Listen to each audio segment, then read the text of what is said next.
He's the Director of Communications for AFN. Is largely responsible for a lot of the convention's work and how it operates. And if you're watching on TV, web stream or not, that's all Jeffrey. He also does a lot of resolution follow-up here with me at AFN as well. So Jeffrey's here with me. So I would love to say. Thanks for everyone for joining, and it's a great group, and we're real excited to be presenting. Go ahead. Yeah. So with that said, and Jeff, feel free to chime in if I forget anything. No, I'm not. So the Alaska Federated Natives, we're actually the largest Native organization in the state of Alaska. We're a membership organization. Membership includes 191 federally recognized tribes, 171 village corporations, 11 regional corporations, and 12 of the regional nonprofits. AFN main mission is to promote the unified position of the cultural, economic, and political voice of Alaska Natives.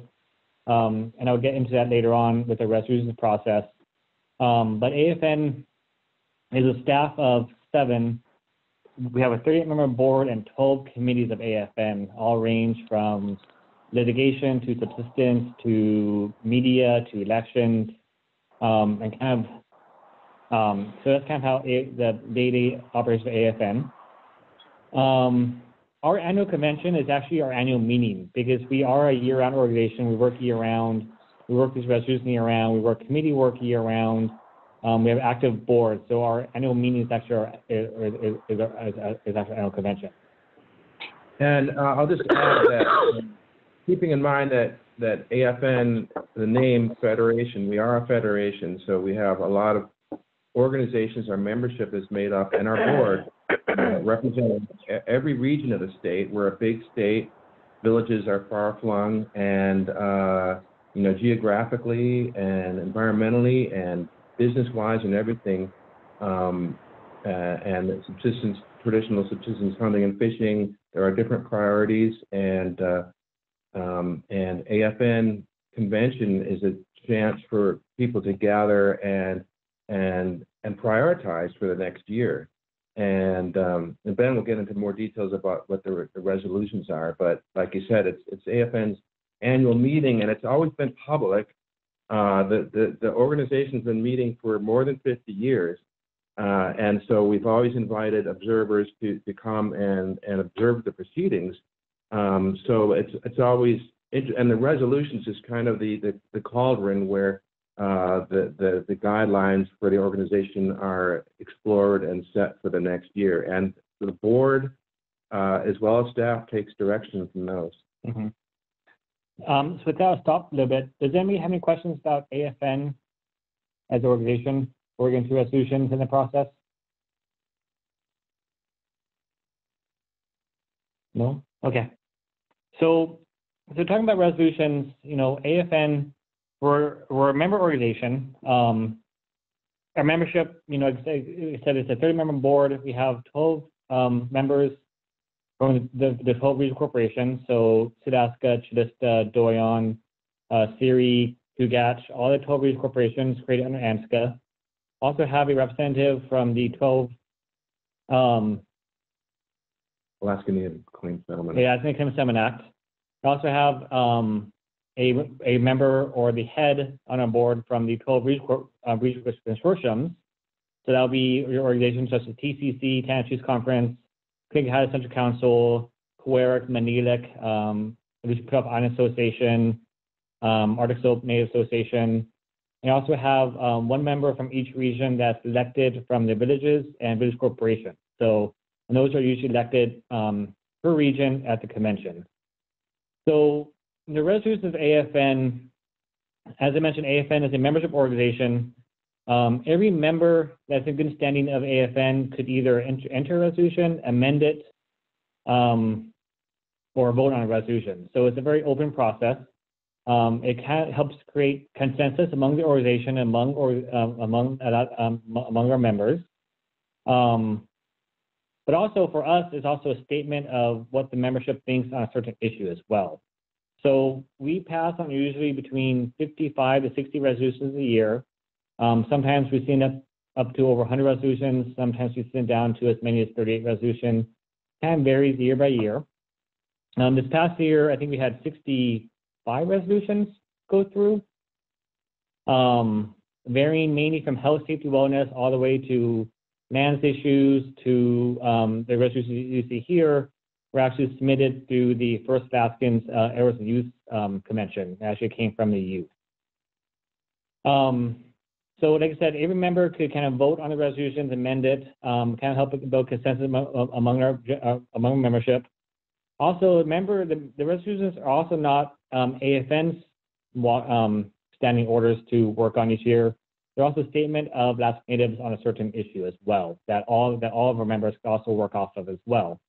So, for example, if you take something like the Native American Housing Self-Determination Act, NAHASDA, you know, as an organization, AFN is going to put in an appropriation request for the full $800 million, I think. But also that's the same, you know, priority among all other Alaska Native organizations and housing organizations. They're going to put the same, or, you know, have the same statement that we want full funding in the HOSDA. Similarly as well, you know, one resolution we're working on is the DMV Real ID. Resolutions in the past we have on that is saying, you know, hey, you know, as Alaska Natives are concerned about DMVs, it's not only AFN working on it, it's also organizations, TCC, Manita, QUERC, all these other organizations, members of AFN are also working on the same issue as well. So this because it is an AFN resolution doesn't only mean that AFN is working on it, is also our members also are working from the same start as well. We also pass resolutions sometimes as a statement, and also sometimes we pass resolutions if organizations trying to work on a grant as well. Sometimes we get resolutions through that or through special recognitions. I do want to say one thing that I think is kind of, there's a personal note from this year. This is the actually first year in AFN's history we actually not had a resolution focused on subsistence. If you notice that, you know, in the past we've had, you know, 5 to 7 resolutions all focused on subsistence, food security. This is the first year we don't have that. In fact, we see most of the resolutions focused on public safety, kind of going off of the public safety crisis that we're dealing with in rural Alaska. I'm going to stop there and ask if anybody has any questions. Okay. Jeff? Just a quick word about the process. The committee of the board that manages convention resolutions is called simply the Resolutions Committee, and they begin meeting as soon as the deadline is for submitting the resolutions, which is late August or early September, and you know, we start giving notice about 3 or 4 months ahead of time, just to all the entire membership, you know, calling for resolutions, and the committee meets 3 times, usually 4 times. And, you know, one thing that staff does that we ensure is that the resolutions are in the right format, that they're well written, that they are statewide in nature. Next we look at with resolutions, with the AFN's membership organization, we don't try to pin one region against other regions. We try to make sure the region is not divisive. So sometimes, you know, we don't get them all, but sometimes they hit the floor that's divisive, but the committee really tries to make sure that the resolutions kind of adhere to current AFN's positions and priorities and make sure they're not pinning one region against other region. But as I said, we are a consensus-based, body. So, so with that said, the process resolution usually goes: we go through resolution committee. Every member of AFN could amend the resolution. So if you actually watch our convention, actually you get a good debate of where each region is coming from on the resolutions. They pass them, and then from here on, staff starts following up on them one by one. I also want to say that resolutions from AFN don't necessarily expire. For example, next week in DC, we have a meeting with Attorney General Barr, a bunch of other cabinet members, including Secretary of Interior. And here at staff, we're actually going back sometimes 6, 8, 10 years ago to resolutions, finding positions on those as well. So resolutions don't necessarily expire. as staff, we're kind of tasked with always keeping track of them and going back sometimes 10 to 20 years. I think we found a resolution 20 years ago on a couple of issues that we're still using and still including in our materials for meetings. So we do here, like I said, the 12 committees of AFN. We assign the resolutions to each committee. For example, we have our Council for Advancement of Natives, which is all the heads of the 12 regional consortiums. So like I said, that'll be your, Tanana Streets Conference, Minita Coeric, and they're actually this year have the most number of resolutions to handle, and that's all the health, safety, wellness, and public safety resolutions in the packet, which is a lot of them. And so, just to give you an idea of the variety, the incredible variety in that category, health, safety, and welfare. There's resolution for state support of behavioral health. The resolution addressing the lack of veterinary care is an unmet public health need in rural Alaska. Fully funding public safety infrastructure in rural Alaska. And then one of the Native American housing, there's several of that, calling for different aspects of it, funding and reauthorization. That's something that we are quite often dealing with, is reauthorization of these federal programs. Education is another big category. Land, energy, natural resources, economic. We also have those that are still dealing with the Alaska Natives Native Claims Settlement Act or tribal issues. And ANCSA was passed in '71, but there's been lots and lots of major and minor technical amendments through the years, and it's a living document, and there are still issues to be addressed that haven't been resolved since it was passed. So just to give you an idea, and we also have supporting resolutions, supporting groups that work on behalf of Alaska Natives, like Alaska Legal Services Corporation, and others like that.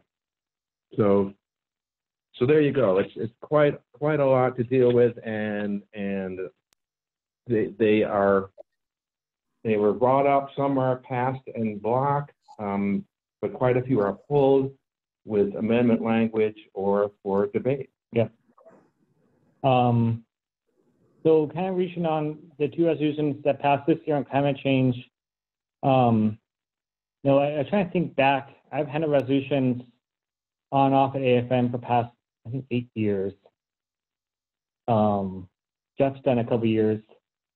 But this is the first year I think we've actually had 2 resolutions directly related to climate change. We've had resolutions in the past kind of talking about effects on climate change for food security, but nothing really of this big of a focus. Do you remember anything? No, nothing like this. That's just broadly speaking of declaring the state of emergency. Yeah. So this year we have 2 resolutions. You probably might know. If you go to our website, www.nativefederation.org. On the top, public, I think it says policy priorities, and there should be a link to resolutions, financial resolutions. We're going to find all resolutions. But this year we have 2 resolutions, 1956, 1961. The first one is a declaration for climate change state of emergency in Alaska, and the second one is calling on elected officials, federal and state agencies to meet their obligations to respect, to sovereignty, and to incorporate tribal government priorities and solutions to address the climate change crisis. So these 2 resolutions passed this year. The first one, 1956, calling the declaration of emergency, and also is asking for the creation of a AFN climate change task force.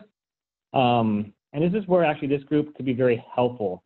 AFN as a staff here, I might know appropriations pretty well. I might know legislation, pretty well.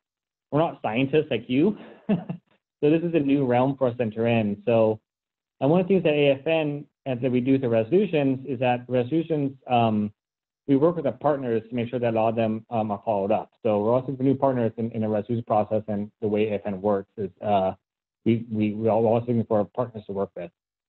So this resolution right now, one of our committees, the Executive Governance Committee, met to discuss it.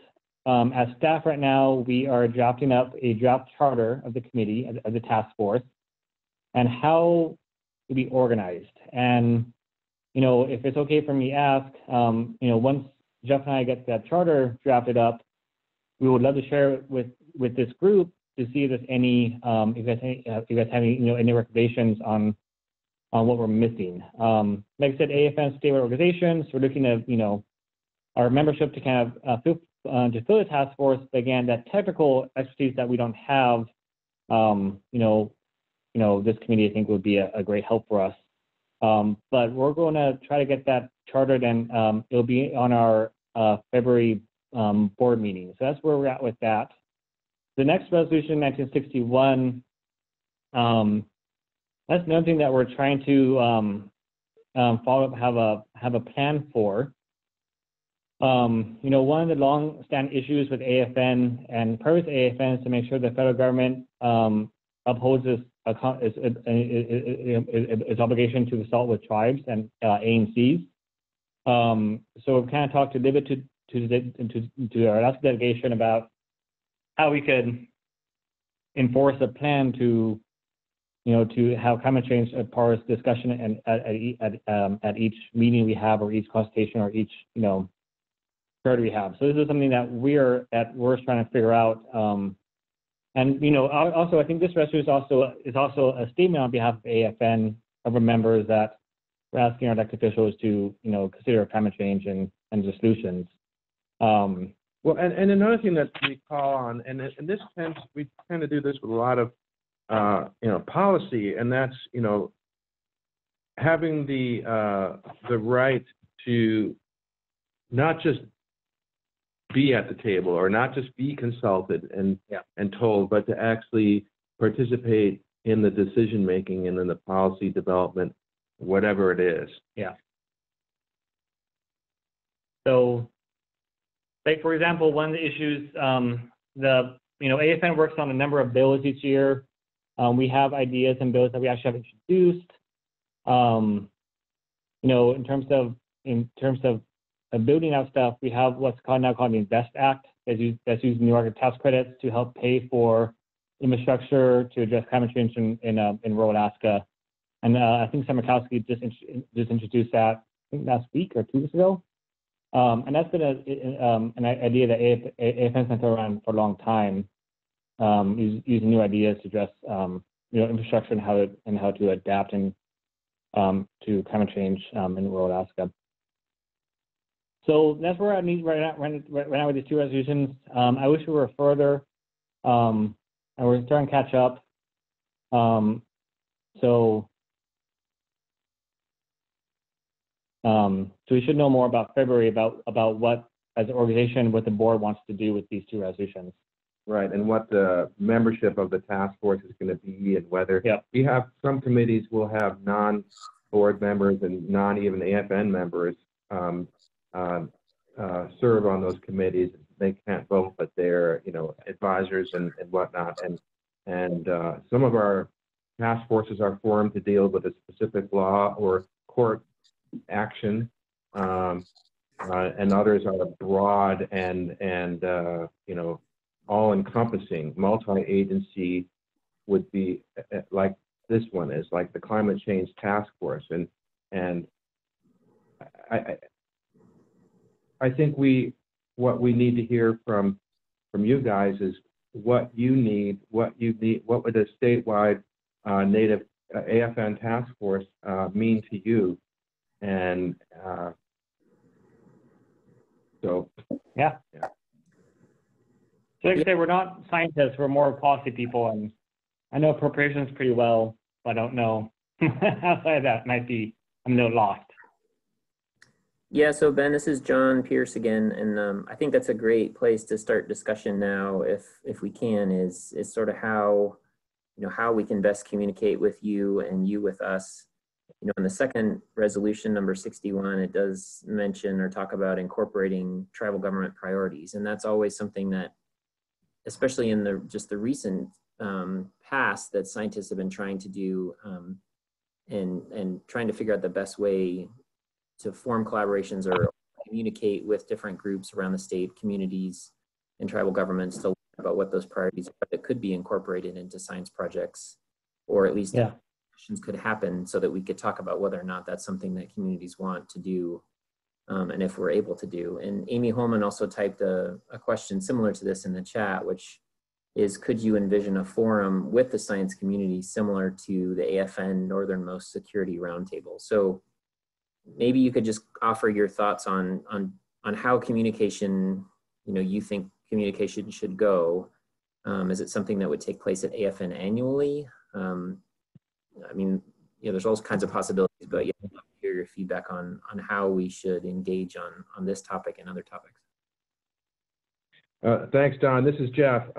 It would definitely have to be more than annually. A task force to be quite active is going to really need to meet monthly. And whether that culminates in a forum like in the summer or something, I think the task force can decide what that would entail. I like the idea of a roundtable or couple 3-day conference about this. But we would not want to wait to have your involvement on an annual basis. I'm hoping that maybe we can get someone from, a representative from IARPC to participate in every one of the task force meetings and answer questions as the scientific and other research and policy questions arise. Just one more thing about the tribal, acknowledging tribal priorities. Just to reiterate, one of the problems that AFN and the Alaska tribes have experienced is a tendency to check off the box, we call it, and they're required to consult, but they meet with some group, any group, and talk at them for a couple hours, and they've satisfied in their minds, that requirement or that part of their mission or goals, and that is just we have to move way past that, and I think that's something that the task force has to address. It's like, what part of climate change are we going to work on? We don't need to debate what the causes of climate change are. We have infrastructure and massive, existential questions, from relocation to, erosion, flooding. The Arctic sea is changing, the ocean is changing. So, how are we going to approach this, and what are we going to do? But again, we don't want to just check off the box with tribal consultation. It's got to be, a decision-making, influential body. Going to a forum, I think that is part of our plans. Once the task force started, we'll discuss that. I know AFN Subsist Committee is actually talking about a food security task force, either the summer or in the fall after convention, kind of around the idea of co-management. But, AFN, one of the things that, the big power of AFN is that we're a convener. So we can convene, different, our tribes or corporations and, the government, American government individuals such as yourself into around the same table. That's something that actually the AFN does very well.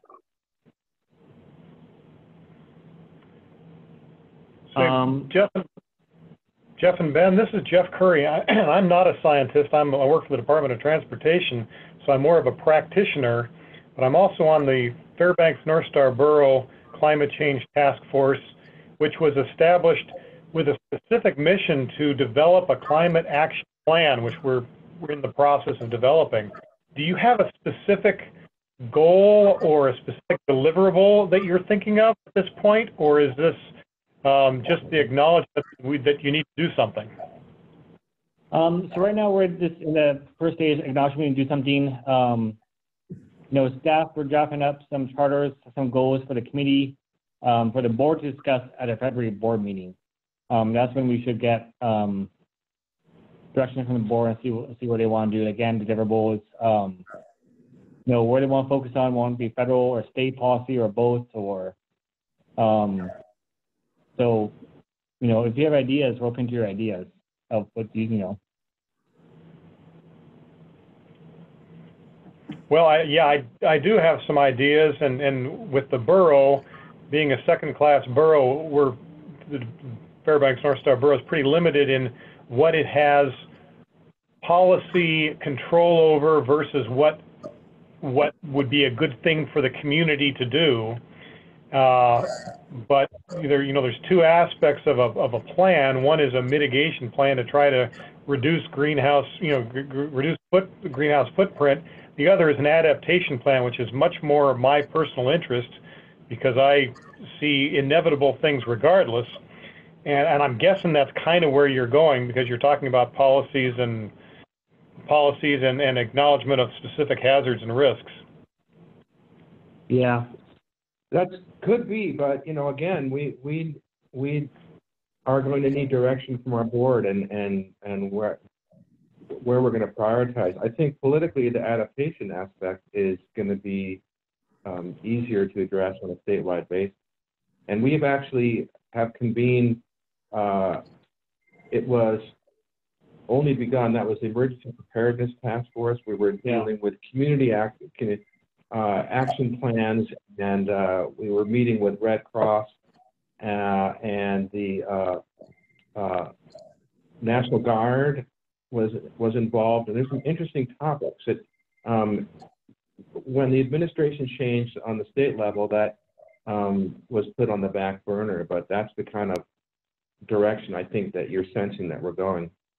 Yeah, I can appreciate both the.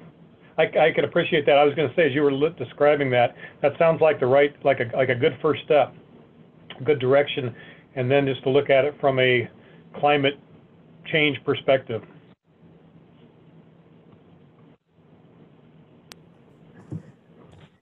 So any others on the phone have questions about this resolution, especially number 61, and communication and understanding more about tribal government priorities and how agencies can understand those?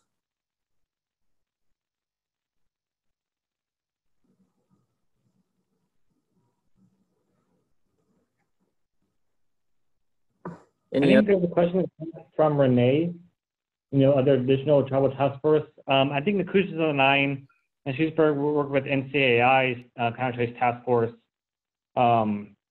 And I'm actually going to be in DC next week. I'm actually going to try to meet with NCAI and see how we can work with their task force, not duplicate efforts. But yeah, there are other tribal organizations out there that do have a similar task force as well.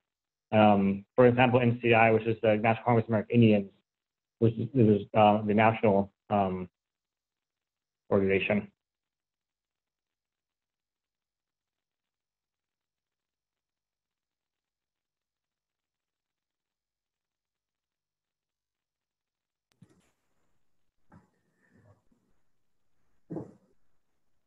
And then again, this is John. Maybe one other thing we could talk about is sort of going forward to sort of understanding sort of progress that's made on this or other resolutions for the next AFN convention. Would there be like an opportunity for a roundtable event on this resolution, or could agencies have maybe tables set up in your vendor area and then they could highlight some of the things they're working on in a way to get feedback from people? Yeah, I think we could discuss. AFN in the past, we have done roundtables during convention. This year, is an election year, and AFN is the last major event before the elections, pretty much. So we usually have a huge emphasis on the forums. But in the past, we have had, I think 3 years ago, we had about an almost 3-hour workshop on co-management. We actually had some people from Nunavut come and talk about the Nunavut land claims and their co-management systems, and that was actually very successful. So we've had people in terms of tables and space. We got to talk to our events committee about that. Just because, we try to juggle, artists, which are a huge income for our local artists and exhibitors for information. So that's something that we got to bring up to our convention committee first. Well, and it's possible also we could have something on the agenda that is a report from the task force. If we get going and we have clear direction, we have some deliverables, I think the task force would focus on having something ready to go, findings, recommendations, maybe through more resolutions or not. That remains to be seen, but that would be a panel on the convention agenda itself. We'll see. Just to be clear about the workshops, we haven't had breakout sessions in a while just because it takes too much time. Our agenda is packed, and for people to scatter and go to different workshops or things hasn't always worked that well in the past, so we haven't been doing it. Not to say that we wouldn't. So at this point, we're not talking about actual breakout sessions where you'd go sign up for this or that topic. But this is such a big thing. I'm hoping that it'll be a panel and it'll be a focus. And you can bring in on these panels, as we've done quite a lot with our panels, is we bring in different angles, perspectives on an issue.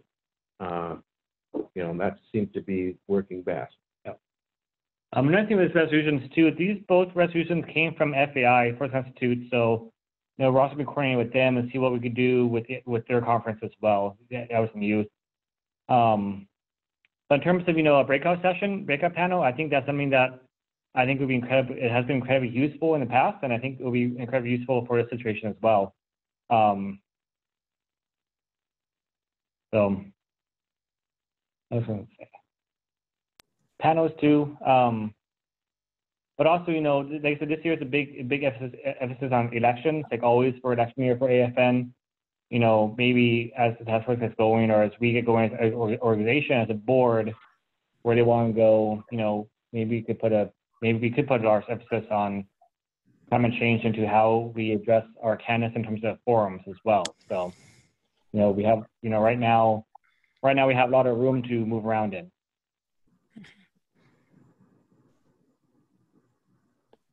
Hey, Ben, this is Amy Holman, and I just want to thank you again also for in 2018, when the research community was finding really, really shocking results, at least in our minds, out of the Bering Sea, and we wanted to make sure we reached out a little bit before starting to write those results up.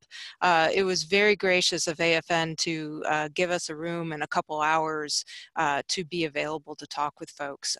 That was fantastic for us. We really appreciate it. And so we're always looking for insights on, how can we do better? Maybe not directly down that path, but keep that in mind, and you can always give us some more suggestions on that.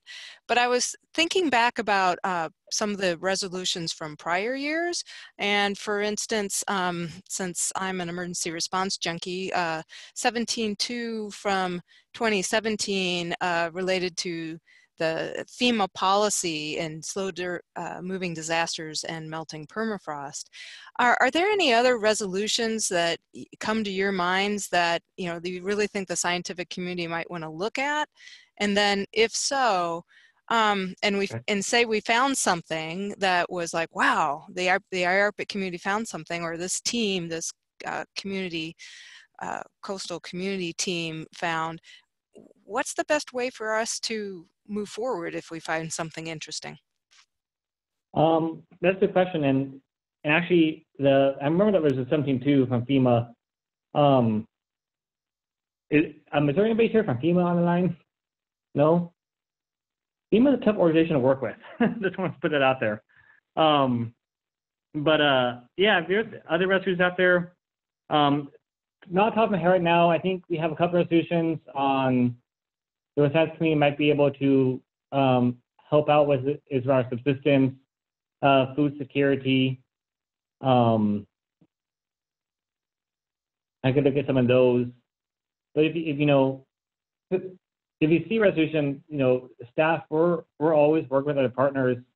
Take, for example, DMV, I'm working with the delegation, Alaska, and actually some oil companies because their staff needs to really get up on our slope. So, we're always open to any partnership.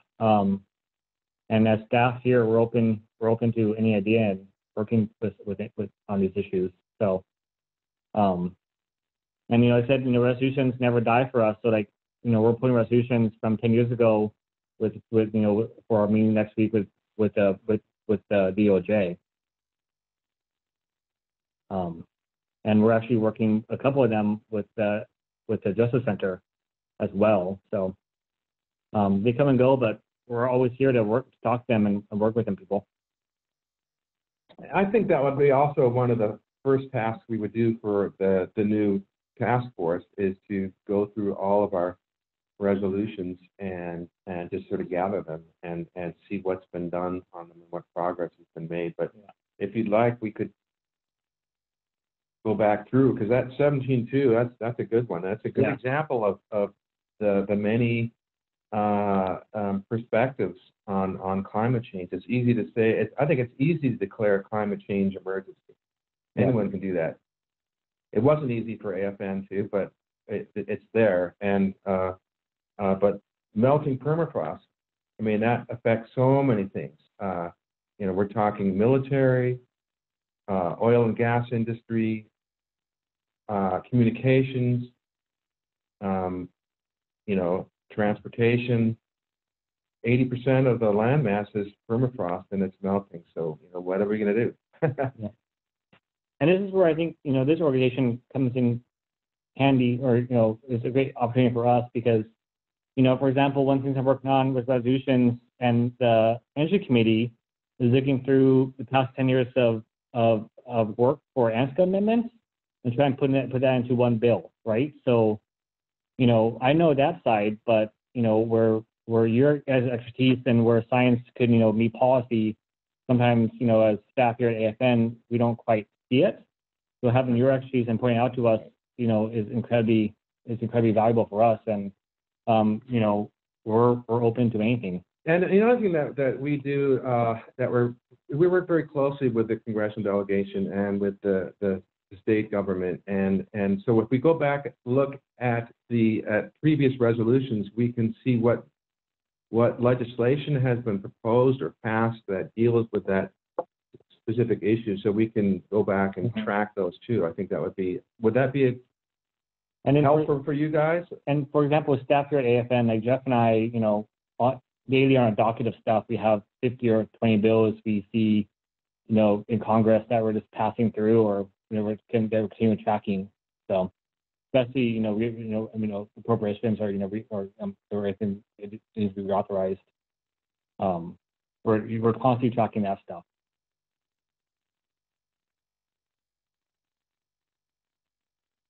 Thanks.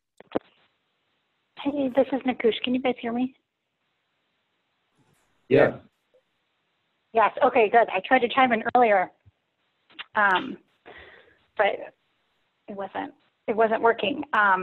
So thanks, Ben, for the mention of the NCAI, the National Congress of American Indians Climate Change Task Force. That's a new task force that was just created last year in 2019. And Melanie Banky from the Nome area, from Choleric, is one of the 4 co-chairs. So that's a nationwide thing. And just for, I can get into details with, Ben and others sort of offline, but I serve on the technical advisory committee for that task force. So it's kind of separated out one step.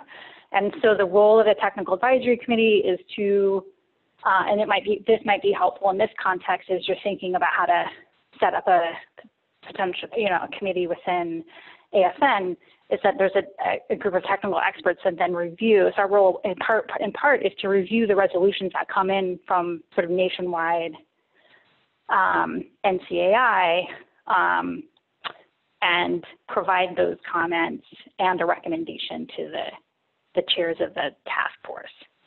And that sort of process is a little bit similar to the Palin subcabinet on climate change process, and there's probably a couple people on the line who were, deeply involved in that process. But that process was a statewide government process that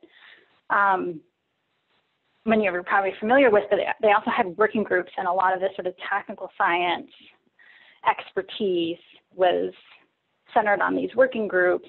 I think a mitigation adaptation working group, those two that I'm most familiar with, and they provided recommendations on sort of more the science side of things. So they were quite large, but they went sort of funneled together into the smaller subcabinet. So those are the things I know.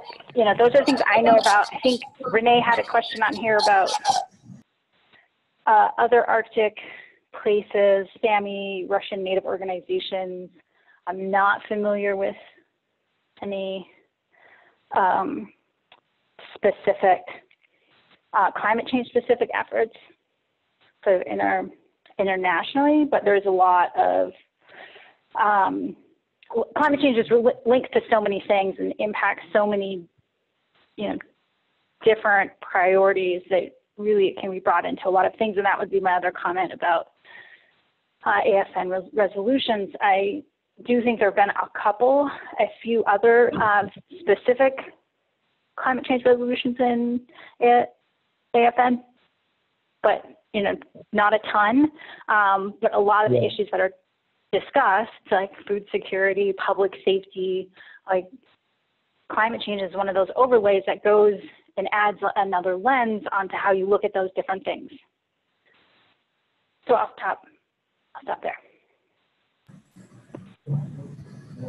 Hey gang, this is Joel Clement, and to Nakush's point, and I sit on that technical committee with her for NCAI. I think it'd be pretty powerful to align resolutions. NCAI, of course, the role of that technical committee is to keep an eye on and perhaps weigh in on the climate-related resolutions for NCAI. And it'd be great to start mirroring language to add power to these. And I agree with Nakush too. I don't know of other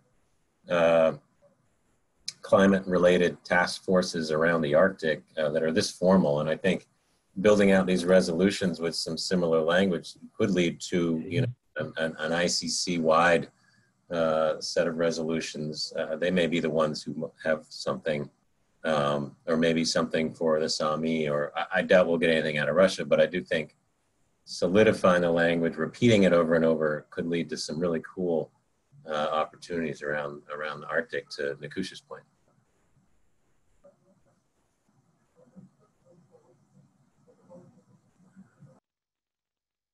Sounds awesome. Sounds great.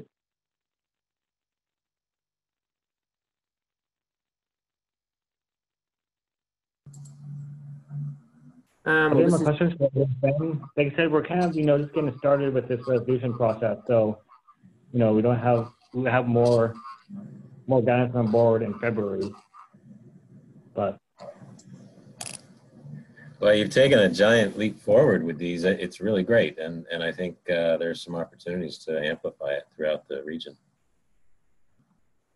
Yeah, people are already talking about this resolution, so let's try to get started with it.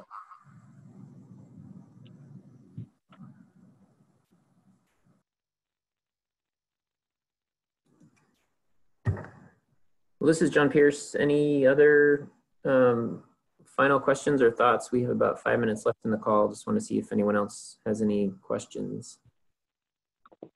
Yes, this is Meredith. Can you hear me? Yep. Okay. So I was just wanting to kind of confirm a next step for this group. So Ben and Jeff mentioned that in February, the task force would kind of solidify a little bit more and they would draft a charter, and we could share that charter with maybe this team or the IARPC community more broadly. And I was wondering if we could get some more insight into who you might want to comment on that, if it would be just kind of all of the scientists that we have in our network, or if there would be specific scientists that you would want us to help target specific scientific communities. That's a great point. This is Jeff. Absolutely. And the charter may be more kind of internal governance than direction. That kind of direction and mission and goal specifically might come a little bit later. We'll see how specific the charter ends up being. But yeah, for sure, we want to come to you and say, okay, this is where we need the data. This is where we need input. We need a technical advisor to come to our next task force meeting and talk about, whatever it is. So if that's a good next step, let's focus on that. I think that's great. Do you guys have like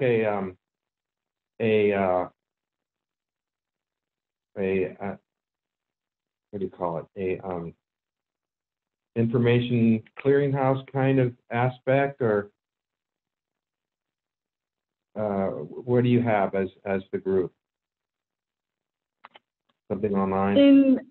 In some ways we do. We do collect information on what research has happened in an interagency context, in kind of a bureaucratic, through our 5-year plans. There's reporting on different research goals and how those research goals have been met. So that might be helpful. It's not data driven, and there's no like spreadsheets that IARPIC is managing with specific data, but we can look back through our records and find science that's happened, or use we have quite a large number of people. I think it's over 2,000 now of scientists and those interested in Arctic research on our web platform that we can connect with to get information that's needed also. Great. Awesome. And John, I know Amy has dropped off the line, but if you have any other thoughts on that. No, that sounds great to me, what you suggested there, Meredith.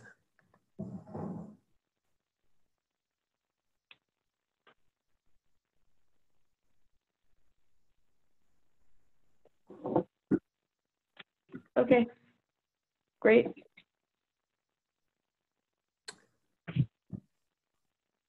Well, any other final questions or comments? And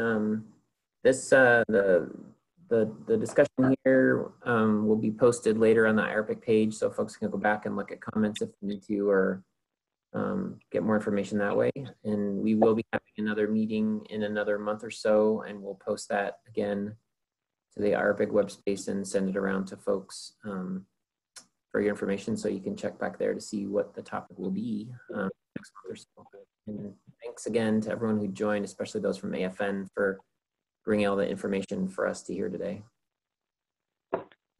Ben, thank you for having us. Once the committee gets going or gets started for our February board meeting, we'd love to share with you guys, get feedback on that stuff. So, yeah, thank you for that. We really appreciate that. Yeah, we'll definitely figure out the best way to keep communications going with you. So, yeah, this is a great start. Thanks. Awesome. Thank you. All right. Well, thanks again, everyone, for joining. Yeah, thank you. Take care. Bye-bye. Thank you.